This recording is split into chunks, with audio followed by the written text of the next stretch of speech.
Back in the mists of time, when men were men, and women were sometimes men too. Evening, Captain. And even if they weren't men, they could be pretty scary.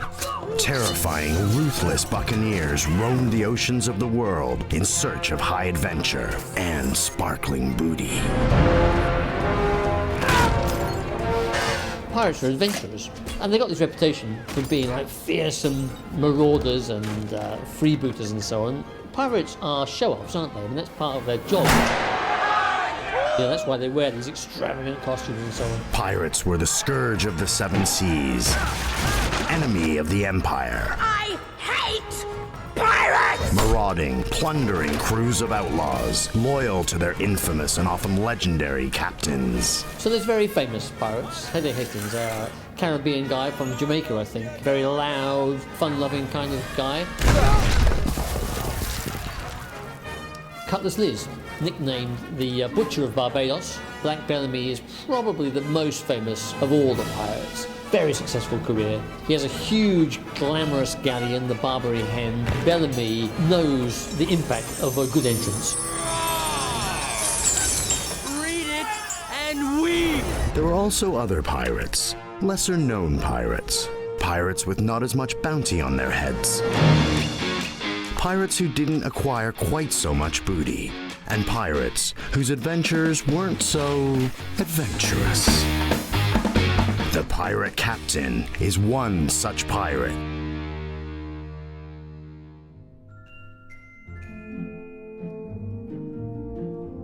He always wanted to be a pirate from his early years, and he went to pirate elementary school, and he went to Pirate Academy in the end. I think he probably failed at both. Like any self-respecting pirate, the pirate captain was desperate to become accepted amongst his peers. He hopes to make a name for himself. What a pirate loves to see is wanted dead or alive, 100,000 doubloons. The pirate captain would love that. His life's ambition is to win the Pirate of the Year award.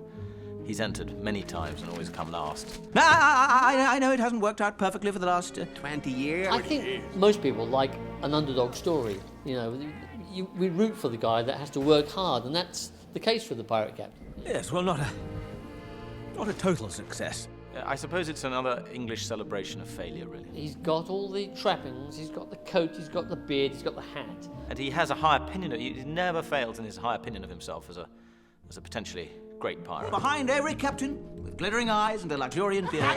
He's a kind of lovable hero of the crew. I'd take a jellyfish in the face for that man. He's slightly stupid. He's a fantastic swordsman, so he's got some kind of suaveness about him, and he's a bit of a ladies' man. Oh, pirate captain, you are a born raconteur. He's extremely vain, particularly about his beard.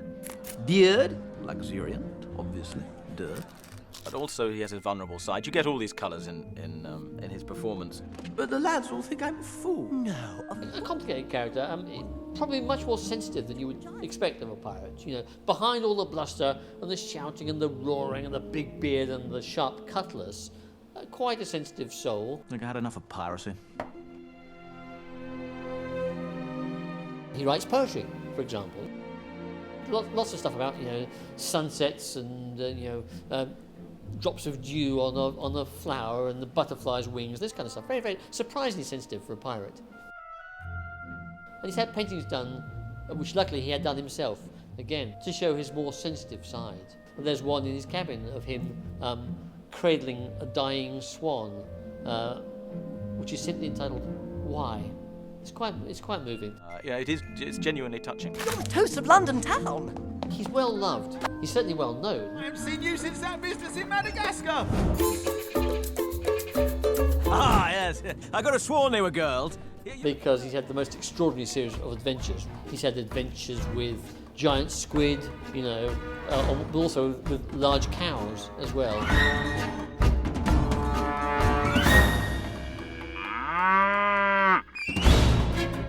He's had an adventure he had with some cheese when the whole crew were chased downhill by a very, very large Emmental cheese.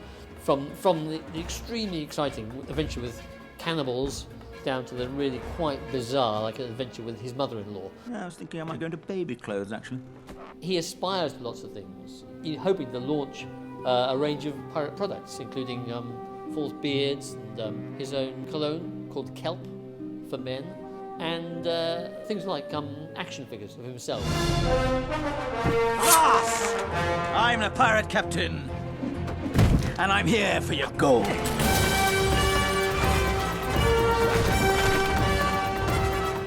We've tried to get behind the beard, and portray the human side of the pirate captain.